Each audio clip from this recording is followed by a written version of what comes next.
Well, David, can you tell me about a time where you set a goal and you thought you did everything possible to achieve that goal but still fell short? Sure.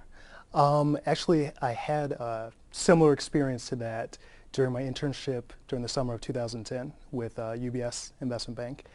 I was working in their global healthcare group, and really one of the first type of tasks that we had was working with one of our major clients on a merger model. So we were doing a pitch for them and coming up with a hypothetical merger situation.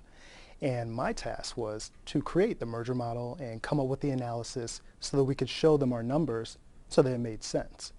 So one of my senior associates came to me and said, David, this is your task.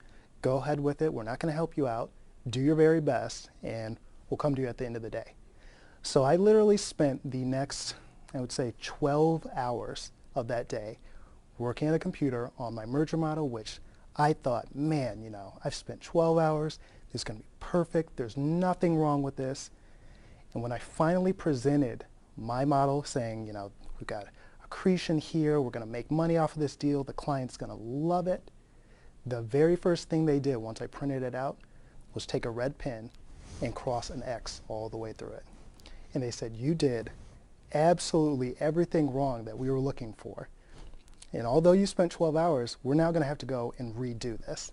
So me, this is my first week as an intern, sitting there thinking, wow, I spent way more time than any full-time person would actually spend on this. And I did it all wrong. How is this possible? I'm not going to get a job at all. And now all my dreams of doing investment banking are ruined from this one engagement. And what I later realized was the fact that, when you come in, and this is what they told me at the end of the summer once I finally received a full-time offer, when you come in, they understand you don't know everything.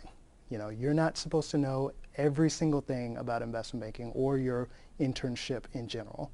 When you come in, they want to see that you are putting forth the full effort, you're going above and beyond, and really trying to do your best in terms of what they show you and what they want you to do.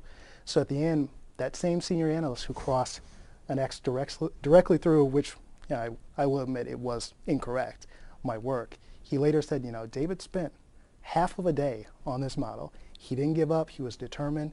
He was confident in his work and what he thought was right. Even though it ended up being wrong, that same determination was what helped him to really be a perfect candidate for what we're looking for as a full-time analyst. So although I failed, and I definitely did fail, I did my best and I learned from that experience and ultimately got a return offer from UBS. First, the candidate provides information about his project for UBS and the amount of time and work he put into